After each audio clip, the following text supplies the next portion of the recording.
आई मिलन की रात, जुनून, गीत, बलमा, ये वो फिल्में और गाने हैं जिन्होंने हमारे 90 के दशक को यादगार बना दिया था।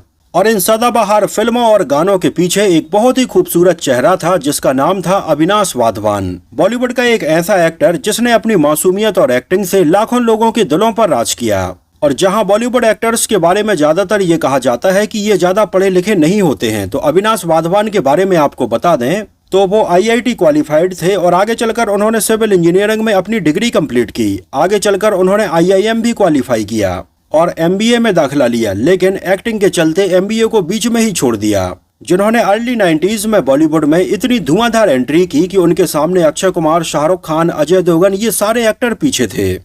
मिलते हंसी वादियों में मैं खो गया तो क्या करोगे। सावन का महीना आया है, तूने प्रीत जो मुझसे जोड़ी, मैंने रीत रस्म सब तो।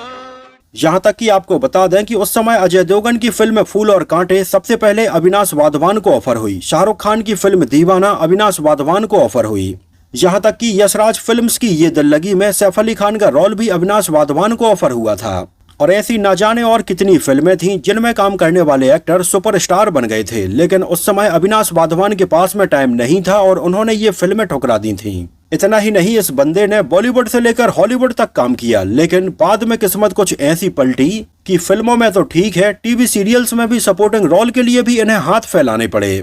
आखिर क्यों और किस वजह से अविनाश वाधवान की पत्नी ने उन्हें लगभग 10 सालों तक प्रताड़ित किया और वो इतने ज्यादा परेशान हो गए कि उनका करियर जब पीक पर था तो इस करियर को छोड़कर वो कनाडा जाकर अपने दोस्तों के साथ में रहने लगे थे। और जब वो इंडिया वापस आए तब तक यहाँ पर सब कुछ लुट चुका था। क्यों अविनाश वाधवान अपने आप को बिल्कुल एक बिच्छू बोलते हैं। तो जहाँ एक तरफ इस चॉकलेटी हीरो की शुरुआत बॉलीवुड में इतनी रंगीन और खुशमिजाज रही, तो वहीं आगे चलकर अचानक से क्यों इनकी जिंदगी में इतना ज्यादा अंधेरा आ गया था और इन्हें दर दर की ठोकरें खानी पड़ी थीं। तो आज के अपने इस वीडियो में हम अविनाश वाधवान की जिंदगी का वो काला सच आपके सामने रखने वाले हैं जो आप में से बहुत सारे लोग नहीं जानते होंगे। तो अविनाश वाधवान दिल्ली के एक बिजनेसमैन परिवार में 2 नवंबर साल 1968 को जन्म लेते हैं। हालांकि उस समय उनका जो शुरुआती नाम है वो अविनाश वाधवान नहीं था। उस समय उनका नाम था राकेश कुमार वाधवान। उनका पूरा बचपन दिल्ली में बीता। वहीं के स्कूल से उन्होंने अपनी पढ़ाई कंप्लीट की और वो पढ़ाई में बहुत अच्छे थे। उनके पिता चाहते थे कि अविनाश आगे चलकर एक इंजीनियर बने। इस वजह से अविनाश ने इंजीनियरिंग की पढ़ाई में अपना मन लगाया, जहां उन्होंने पहले अटेम्प्ट में ही IIT का एग्जाम क्वालिफाई कर लिया था, लेकिन इसमें उनकी रैंक बहुत ज्यादा अच्छी नहीं थी। तो इस साल उन्होंने दाखिला नहीं लिया और अगले साल फिर से IIT का एग्जाम दिया, लेकिन एग्जाम के लगभग 1 हफ्ते पहले ही उनकी बहुत ज्यादा तबीयत खराब हो गई, जिसकी वजह से वो पढ़ाई के ऊपर बहुत ज्यादा फोकस नहीं कर पाए और इस बार भी उनकी रैंक कुछ खास अच्छी नहीं आई। फिर भी उन्हें दिल्ली कॉलेज ऑफ इंजीनियरिंग में दाखिला मिल गया, जहां पर उन्होंने सिविल इंजीनियरिंग की पढ़ाई कंप्लीट की। हालांकि इस समय तक अविनाश वाधवान का एक्टिंग में आने का कोई भी प्लान नहीं था, लेकिन देखने में तो वो स्मार्ट और हैंडसम थे ही, खासकर से उनकी हाइट और पर्सनालिटी भी बहुत जबरदस्त थी, जिसकी वजह से अक्सर उनके दोस्त उन्हें ये बोलते थे कि यार तुम्हें तो इंजीनियरिंग छोड़कर मॉडलिंग करनी चाहिए। लेकिन अविनाश वाधवान उस समय अपने दोस्तों की इन सारी बातों को मजाक में ही टाल देते थे। लेकिन आगे चलकर हुआ कुछ ऐसा कि एक मॉडलिंग एजेंसी का न्यूज़पेपर में ऐड आया जिन्हें कुछ मॉडल्स की जरूरत थी। तो उस समय अविनाश वाधवान ने तो इस ऐड के ऊपर ध्यान नहीं दिया, लेकिन उनके रूममेट्स ने अविनाश वाधवान की पूरी डिटेल भरकर इसको सबमिट कर दिया और अविनाश वाधवान को यहाँ से कॉल भी आ गया, जिसमें जगह जगह से कई मॉडल्स आए। यहाँ पर सबने रैंप वॉक किया और अविनाश वाधवान यहाँ पर सिलेक्ट हो गए और बस यहाँ से अविनाश वाधवान का मॉडलिंग में करियर चल पड़ा और आगे चलकर उन्हें मॉडलिंग के और भी कई ऑफर आने लगे। खैर, इस समय तक भी अविनाश वाधवान ने इन सारी चीजों को सेकेंडरी रखा हुआ था और प्राइमरी उनकी पढ़ाई ही थी। IIT कंप्लीट करने के बाद उन्हें ऐसा लगा कि उन्हें MBA करना चाहिए और उन्होंने IIM का एग्जाम दिया और उसमें भी क्वालिफाई हो गए और MBA करने के लिए मुंबई आकर रहने लगे, जहां पर उन्होंने रेंट पर एक कमरा लिया और अपना खर्च वो खुद चलाने लगे, क्योंकि उन्हें बहुत सारे मॉडलिंग के ऑफर मिलते रहते थे। इस समय तक बतौर मॉडल अविनाश वाधवान लगभग 50 से 60 मॉडलिंग एजेंसीज के साथ में काम कर चुके थे और तरह तरह के एडवर्टाइजमेंट में वो नजर आ चुके थे। लेकिन अब इतना सारा काम लगातार करने की वजह से हुआ ये कि कॉलेज में उनकी अटेंडेंस लगातार कम होती चली गई। तो इस बारे में तुरंत उन्हें कॉलेज से नोटिस आ गया कि या तो वो अपनी पढ़ाई कंप्लीट करें, अपनी अटेंडेंस पूरी करें, या उन्हें बाहर कुछ और काम करना है तो MBA की पढ़ाई को छोड़ दें। तो उस समय अविनाश वाधवान इतने ज्यादा कॉन्फिडेंस में थे कि उन्होंने एमबीए लगभग 1 साल किया था और उसके बाद में उन्होंने एमबीए को बीच में ही छोड़ दिया। और उस समय मुंबई में वो अपना खर्च खुद चला रहे थे। उन्होंने एक बाइक भी खरीद ली थी। आपको बता दें कि ये लगभग 1982 और 83 के आसपास की बात है, जब मॉडलिंग की दुनिया में अविनाश वाधवान का नाम चलने लगा था। खैर, इस समय तक मॉडलिंग में इतना काम करने के बाद उनके करीबियों ने उन्हें सलाह दी कि उन्हें अपनी एक कैसेट बनानी चाहिए, जिसमें वो अपने कुछ वीडियो डांस करते हुए, एक्शन करते हुए रखें और जगह जगह प्रोड्यूसर्स के ऑफिस में देकर आएं। और अगर किसी को अविनाश वाधवान का काम और उनकी पर्सनालिटी पसंद आ जाती है तो अविनाश वाधवान को फिल्में भी मिलने लगेंगी। खैर, उस समय तक अविनाश वाधवान का फिल्मों में काम करने का कोई भी इरादा नहीं था, लेकिन फिर भी उन्होंने ऐसी 8-10 कॉपीज बनाई और कई प्रोड्यूसर्स के ऑफिस में उनको भेजा, जैसे सुभाष घई और ऐसे कई और प्रोड्यूसर्स थे। और अविनाश वाधवान को उनके करियर की पहली फिल्म मिली साल 1986 में आई प्यार हो गया, जिसमें वो विशाल सक्सेना के रोल में थे।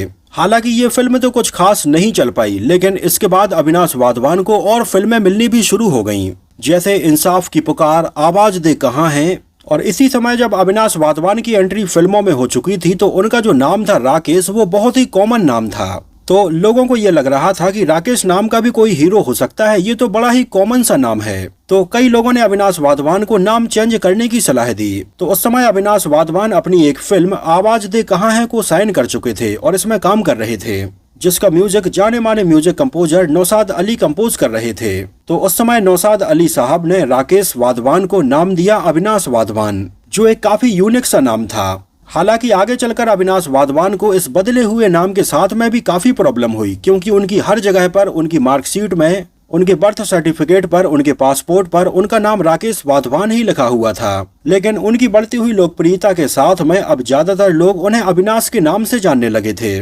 तो इस तरह से इस बदले हुए नाम को लेकर भी उन्हें कई बार प्रॉब्लम हुई।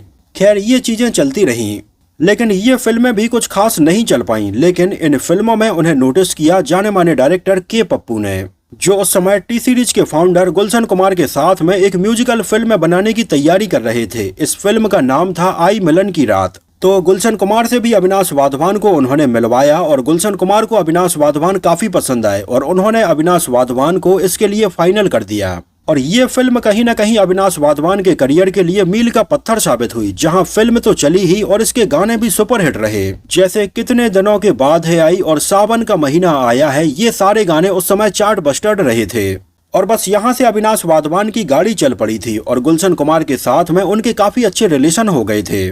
उसी समय गुलशन कुमार ने महेश भट्ट और राहुल रॉय के साथ में आशिकी बनाई थी, जो भी ब्लॉकबस्टर रही थी।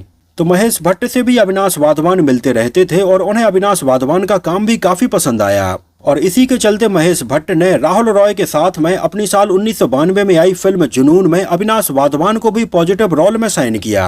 और लगभग साल 1991, 92 और 93 इन 3 सालों में अविनाश वाधवान का करियर बिल्कुल टॉप पर चल रहा था, जहां इस दौरान आने वाली कई फिल्मों के लिए अविनाश वाधवान पहली पसंद थे। लेकिन अविनाश वाधवान ऑलरेडी इतनी फिल्में साइन कर चुके थे, वो भी लीड एक्टर के तौर पर और जाने माने डायरेक्टर और प्रोड्यूसर्स के साथ में। और इस दौरान कहीं ना कहीं अविनाश वाधवान के मन में एक थोड़ा अहंकार भी आ गया था कि वो तो हीरो हैं और वो किसी भी नए डायरेक्टर और प्रोड्यूसर के साथ में काम नहीं करेंगे, साथ ही साथ ऐसी फिल्मों में भी काम नहीं करेंगे जहां पर उनका रोल छोटा होगा। उन दोनों सुभाष घई भी दिलीप कुमार और राजकुमार के साथ में सौदागर जैसी बड़ी फिल्में बना रहे थे और इसमें उन्हें एक नए कपल की जरूरत थी।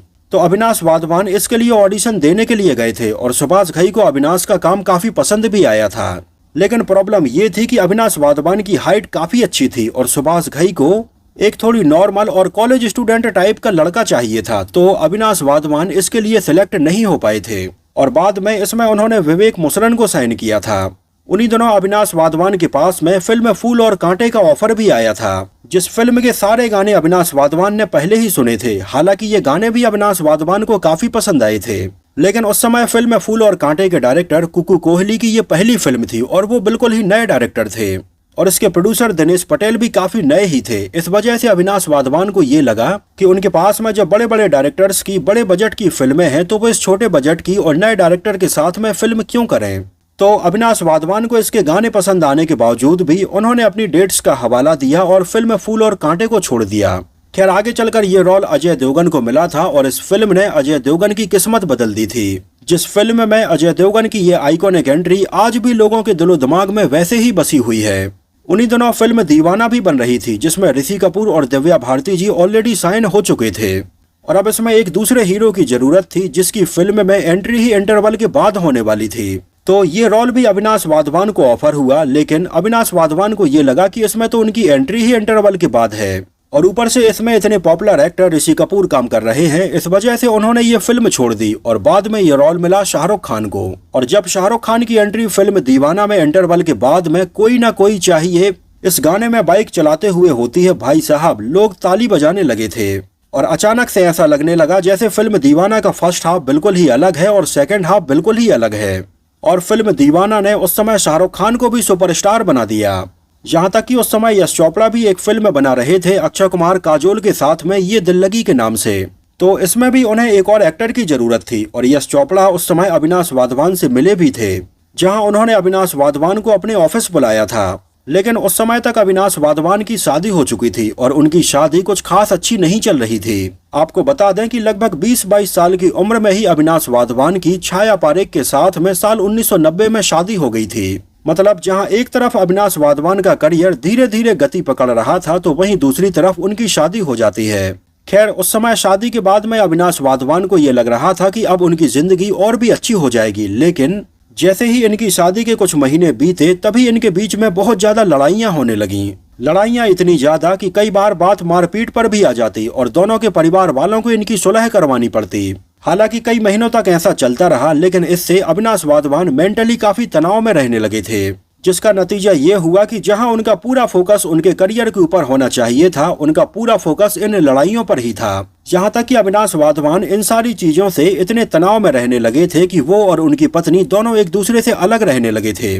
लेकिन इसके बावजूद अविनाश वाधवान जब भी फिल्म के सेट पर जाते तो उनका दिमाग इतना ज्यादा खराब रहता कि वो फिल्म के डायलॉग तक याद नहीं कर पाते। खैर कुछ समय तक तो ये सारी चीजें चलती रहीं, उन्हें फिल्में भी लगातार मिलती रहीं, लेकिन धीरे धीरे कहीं न कहीं इसका असर उनके करियर पर पड़ने लगा और कहीं न कहीं यश चोपड़ा की फिल्म ये दिल लगी भी उनके इसी मेंटल तनाव की वजह से छूट गई थी। उस समय यश चोपड़ा जब अविनाश वाधवान से मिले तो उन्होंने अविनाश वाधवान को अगले दिन अपने ऑफिस बुलाया था। उस रात अविनाश वाधवान का बर्थडे था और उनकी पत्नी के साथ में उनकी लड़ाई चल रही थी, तो उनका बर्थडे सेलिब्रेट भी नहीं हो पा रहा था। तो इन सारी बातों से परेशान होकर अविनाश वाधवान उतनी रात में ही पुणे अपनी बहन के घर चले गए थे। लेकिन इस दौरान अविनाश वाधवान ये भूल गए थे कि उन्हें अगले दिन यश चोपड़ा ने अपने ऑफिस बुलाया था और दूसरे तीसरे दिन जब अविनाश वाधवान को याद आया कि यश चोपड़ा ने उन्हें किसी फिल्म के लिए बुलाया था, तो वो तुरंत उनके ऑफिस चले गए।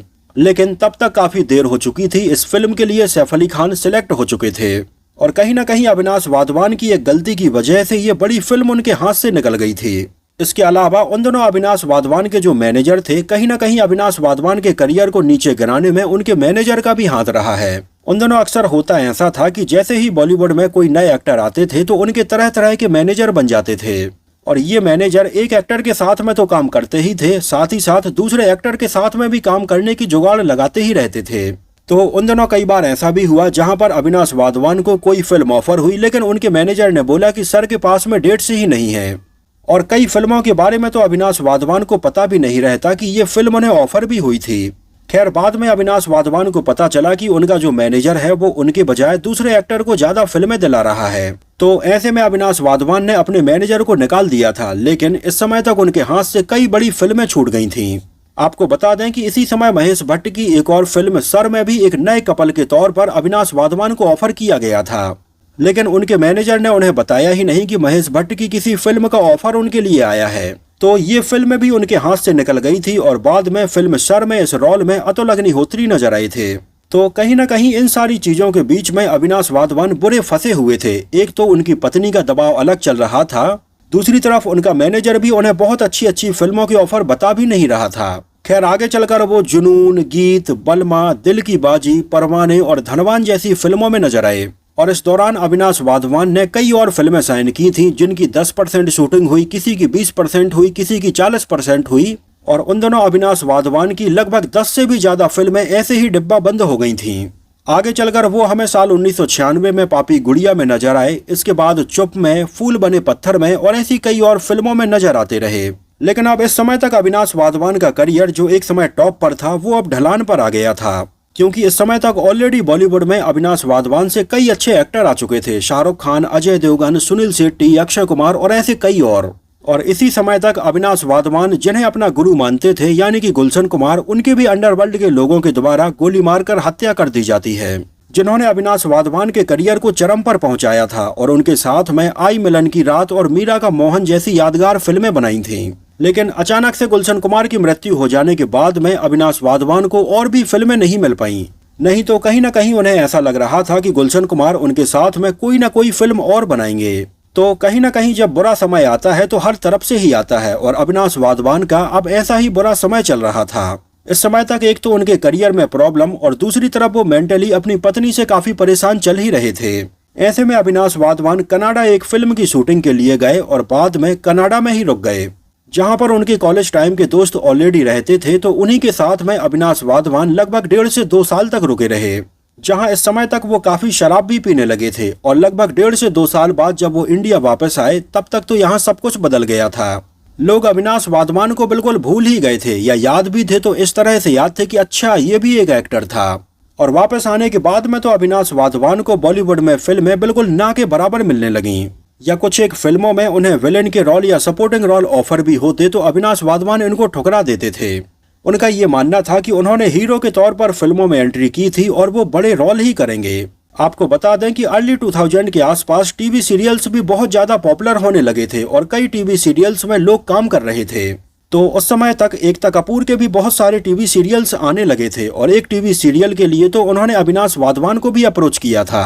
लेकिन उस समय अविनाश वाधवान को लगा कि यार वो फिल्मों में काम करने वाले हैं, बड़े पर्दे पर नजर आने वाले हैं, वो इतने छोटे पर्दे पर काम क्यों करेंगे।